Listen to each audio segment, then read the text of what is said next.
Welcome to Suman TV Warangal. ఈ రోజు హనంకొండలో ఒక ఉద్రిక్త వాతావరణం అయితే చోటు చేసుకుందండి. అయితే నిరుద్యోగులందరూ ఒక దగ్గర కలిసి ఒక ధర్నా లాగా చేస్తున్నారు. అయితే డిఎస్సి పోస్ట్ అనేది రిలీజ్ అయింది కదండి, అది పోస్ట్ పోన్ చేయాలి, గ్యాప్ కావాలి, మాకు 2 months అయినా కూడా మాకు ప్రిపరేషన్ కి గ్యాప్ కావాలి, అలా ఎలా పోస్ట్ ని రిలీజ్ చేస్తారు అంటూ వాళ్ళైతే నిరుద్యోగులు ధర్నా చేయడం జరుగుతుంది. ఇప్పటికే చాలా మంది ఇక్కడ చేరుకున్నారు. మహిళా నిరుద్యోగులు కూడా చాలా మంది ఇక్కడ రోడ్ మీద బైఠాయించి అయితే ధర్నా చేయబోతున్నారు.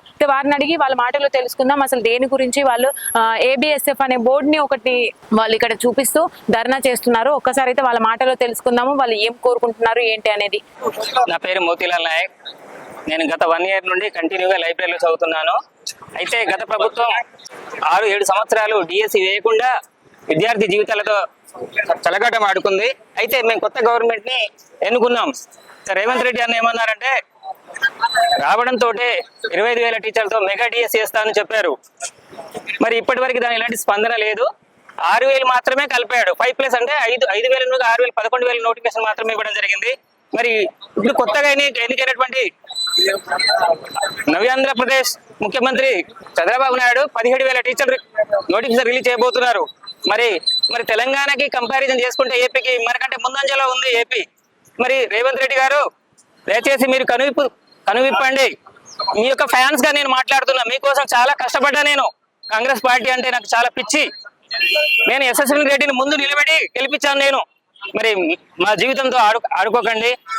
ఖచ్చితంగా 25,000 ఈ నోటిఫికేషన్ కి ఇంకా అదనంగా 10,000 15,000 ఎగ్జిక్యూటివ్లు యాడ్ చేసి మెగా డిఎస్ 25,000 టీచర్లతో అతి త్వరలో నిర్ణయం తీసుకోండి.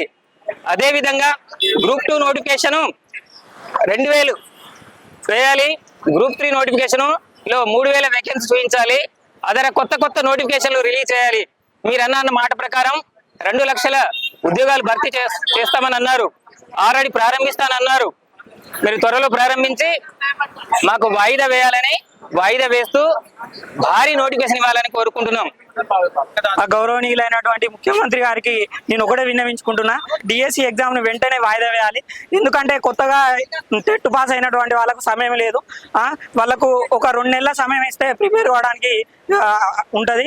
అలాగే డిఎస్సి పోస్టులను 11,000కు మాత్రమే పరిమితం కాకుండా మెగా డిఎస్సి అని చెప్పినటువంటి రేవంత్ రెడ్డి గారు వెంటనే 25,000 పోస్టులతోని మెగా డిఎస్సి వేసి విద్యార్థి లోకానికి న్యాయం చేయాలని కోరుకుంటున్నాను. అలాగే గ్రూప్ 1 పోస్టుల్లో 1:100 తీయాలి. గ్రూప్ 2 పోస్టులను, గ్రూప్ 3 పోస్టులను వెంటనే పెంచి వాటికి ఒక 2 నెలలు 3 నెలల సమయాన్ని కేటాయిస్తే చాలా మంది విద్యార్థులు చదువుకొని జాబ్ తీసుకోవడానికి ఆస్కారం ఉంటుంది.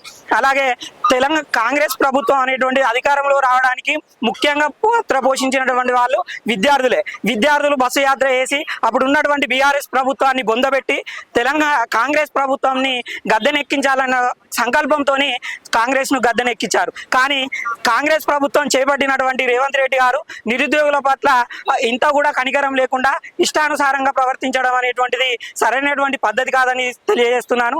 వెంటనే మోతీలాల్ అన్నగారికి మేము మద్దతుగా ఈ శాంతియుతంగా ధర్నా చేయడం జరిగింది. అన్నగారికి కోరినట్టుగా 1:100లో గ్రూప్ 1 పోస్టులను తీయాలి. గ్రూప్ 2, గ్రూప్ 3 పోస్టులను పెంచాలి. డిఎస్సిని వాయిదా వేసి 11,000 ఉన్నటువంటి పోస్టులను 25,000కు చేయాలి. అలాగే స్కూల్ అసిస్టెంట్ పోస్టులను సంఖ్య పెంచాలని కోరుకుంటున్నాను. ఎందుకంటే కొన్ని జిల్లాలలో స్కూల్ అసిస్టెంట్ పోస్టులు అనేటువంటివి 1-2 కంటే ఎక్కువ లేవు. ఇప్పుడు హన్మకొండ జిల్లా అయినటువంటి ఎల్పి పండిట్ ఒకటే ఉందండి. నేను హన్మకొండ జిల్లా, మాది ఎల్పి లాంగ్వేజ్ పండిట్ అనేటువంటి ఒకటే పోస్ట్ ఉంది. స్కూల్ అసిస్టెంట్ పోస్టులు అనేటువంటి 3 ఉంది. ఆ 3 పోస్టుల కోసం ఎల్పి ఒక పోస్ట్ కోసం నేను 4 నెలల నుంచి ఉన్న జాబ్ను కూడా ఇచ్చిపెట్టి ప్రిపేర్ కావడం జరుగుతుంది.